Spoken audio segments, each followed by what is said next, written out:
السلام عليكم ورحمة الله وبركاته. ازيكم يا كل حبايبي؟ عاملين ايه؟ يا رب تكونوا بخير.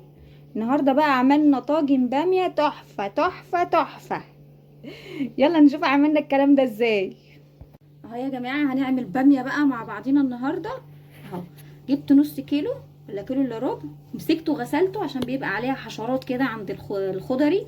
مسكتها غسلتها ونشفتها اهي. همسكها بقى اخرطها اقمعها كده واوريكي هنشوف هنعملها بقى ازاي.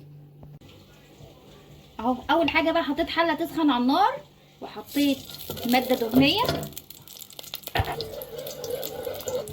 اهي، واقوم حاطه بصلايه مقشره، بصلايه كده قطع صغيره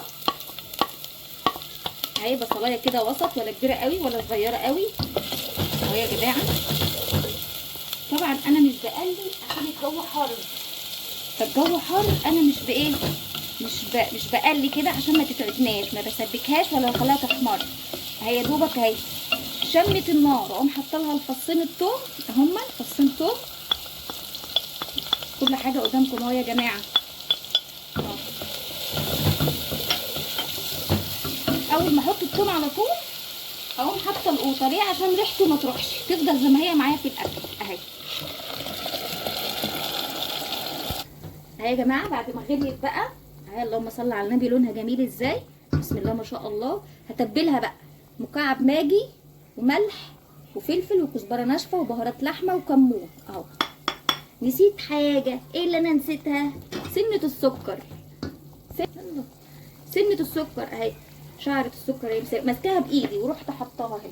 وهي غليت اهي يا جماعه بقى، خلاص غليت اهي ولونها جميل والتحفه اهو. وانا خلاص قمعت الباميه، اهي جميله اهي. هقوم سقطاها بس بعد ما اغسلها يا جماعه، عشان بيبقى ماشي عليها حشرات وحاجات مش حلوه عند بتاع الخضري اهو. وهنرجع بعد شويه نشوفها بقى استوت ولا لسه. هعمل بقى الرز، حطيت حله على النار اهي، وهحط فيها شويه رز، شويه شعريه كده ماشي، واقلبهم شعريه كده. هحط مواد دهنيه على قد الحاجه اللي انا هحطها اهو يا جماعه. الرز طبعا سهل وبسيط للجماعه المبتدئين اللي لسه ما بيعرفوش يعملوا الرز. الرز جميل جدا جدا وسهل اهو، مش صعب، طريقته مش صعبه. بس انت قومي اعملي كده وقولي انا هتعلم وهعرف اعمله، خلاص هتلاقي نفسك بتعمليه على طول. احنا كلنا كنا كده اول ما ابتدينا اهو يا جماعه. اول ما الاقيه بقى احمر او خد لون كده ذهبي كده جميل، ما غمقهوش عشان يبقى جميل كده قدامك كده على سفرتك اهو يا جماعه. اهو يا دوبك خد لون اهو ذهبي، هقوم بقى على طول سقطله الرز اهو يا جماعه. سقطله الرز اهو، هقوم مدياله بقى تقليبه وسقياه. هما دول كوبايتين رز، هحط عليهم 3 كوبايات ميه واحط لهم الملح وهغطيه يستوي، بس سهل جدا. وارجع بقى يا جماعه للباميه، حله الباميه بتاعتنا التحفه الجميله اهي. انا حطيت لها شويه شرب، هي كده عايزه تاني احط لها كمان شويه شرب اهي يا جماعه. شوربه لحم، الباميه طبعا بتتعمل بشوربه لحم اهي يا جماعه. متنسوش يا جماعه تحطوا اللايك وتشتركوا لنا في القناه وتدعمونا كده وترفعوا الفيديو وتدعوا لنا دعوه حلوه كده في الكومنتات. ربنا يسترها معاكم ويكبر بخاطركم يا رب. كده بقى يا جماعه هنشوف الرز استوى ولا لسه اهو.